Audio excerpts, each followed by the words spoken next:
we have more moves incoming for the Colorado Avalanche as an insider revealed some more trade targets for the Avs to go after during this offseason. In particular, two RFAs I want to talk about today on this episode of Avs Digest, that being K'Andre Miller and Lukas Reichel.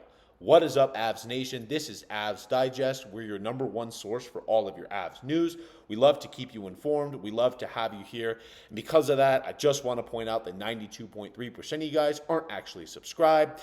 It's free to subscribe. I promise you won't regret it because you'll just see how much fun we have over here. But let's just get right into it and really just kind of go down the list. Now, the first guy I want to talk about is Lukas Reichel. And I actually want to give credit to AJ Heffley from DNVR writing this piece about several great reclamation projects for the Avalanche. And Lukas Reichel was the most interesting to me, mostly because he's the least proven NHLer at this point, and because he'll probably be the cheapest to acquire. Now, Lukas Reichel is 6 foot and about 170, 180 pounds. He is not a large or strong player by any means. And AJ actually goes on to say his biggest weakness is his physicality. It's a aspect of his game that needs to be built up the most. But a lot of the things you see and like about him is he's a great transition player. He's also good at two-way play. He's a great back checker as well and forward checker. And he's got fantastic skating, which every time you're an Avs fan or an Avalanche organization member and you hear good skating, your ears have to perk up because he is just so dynamic at doing it, and he's German. So there's even more fun there because the Avs don't have a German player on their roster just yet. Maybe they will if they acquire Lukas Reichel, which will be incredibly cheap to do so. He's also got good offense. I mean, he's a good playmaker and theoretically has a fantastic shot.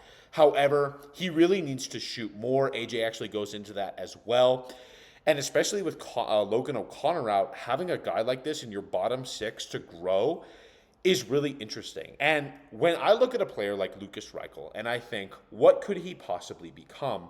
I think of an Arturi Lehkonen type player with better offense. And if you're Lukas Reichel, you need to shadow Arturi Lehkonen. You need to be attached to that man's hip and copy everything he does in his game. His hardworking prowess, his just simple, good hockey that he plays is something that Lukas Reichel needs to adopt into his game because that would make him a fantastic player. And in 2 years, when Arturi Lehkonen's contract is up and he probably deserves to get paid around $6.5 million, the Avs could maybe turn to a guy like Lukas Reichel who's been chilling in their bottom six and say, hey, buddy, now's the time, play in the top six. And if he plays well, that's another cheap player like you already have with Arturi Lehkonen playing in a big role. And that would just be awesome to see. Now, there is a player I want to talk about as well. And I feel like this is when the major surgery comes for the Colorado Avalanche. And that's K'Andre Miller. Now, K'Andre Miller is a much more proven guy. He's basically an NHLer at this point. I wouldn't even call him a reclamation project or a prospect at this point. He is an NHLer. He's a good RFA. And the only reason the Rangers wouldn't sign him is because they just have too many RFAs and can't afford him. And it goes with saying that Lukas Reichel and K'Andre Miller would benefit greatly from getting out of their organizations. Reichel, just purely because his game just isn't good in the Blackhawks system, and no one is in the Blackhawks system, including Connor Bedard. But K'Andre Miller would probably have to get replaced or traded for a guy like Sam Girard. Sam Girard is making $2 million. He has actually 2 years left on his contract. So a guy like that in the Rangers system would be very intriguing for them to take on that contract because Sam Girard's great. But I think a guy like K'Andre Miller could be even better. Now, his next contract is actually a 6-for-6, so not cheap in any means. But what you like about K'Andre Miller is he's a fantastic transition player as well, just like Sam Girard. Now, like we talked about Sam Girard before, and really, if you were to wrap Sam Girard in a much bigger frame like K'Andre Miller is, I mean, look, 209 pounds, basically 6'5", he is crazy big. And I'm not going to be a size queen and say, oh, well, Sam Girard's small, so that means that we have to replace him with someone big, like caveman status. But really, The problems you see with Sam Girard defensively cannot be fixed purely because of his size. He's always going to get beaten in front of the net.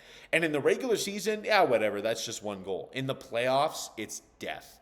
And there's a reason why I think that K'Andre Miller would be great. Now, obviously, K'Andre Miller has a lot of the same lapses in his game that Sam Girard does. He's a great transition player, Miller is, and I would arguably say, he even leads to better offense than Sam Girard does. Because remember, the first and second pairing for the Colorado Avalanche are incredibly important in how they play their game. They break pucks out of the zone, they carry it through the neutral zone, they allow space for the forwards to just charge up ice, and they attack off the rush incredibly effectively. And that's the bread and butter of the Colorado Avalanche's system.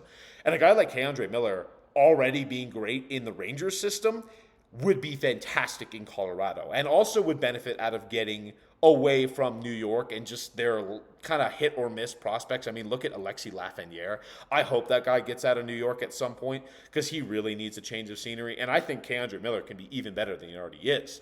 Now, something that's also important to recognize, and Jay Fresh made this point pretty well, is that size does actually matter when it comes to defensemen.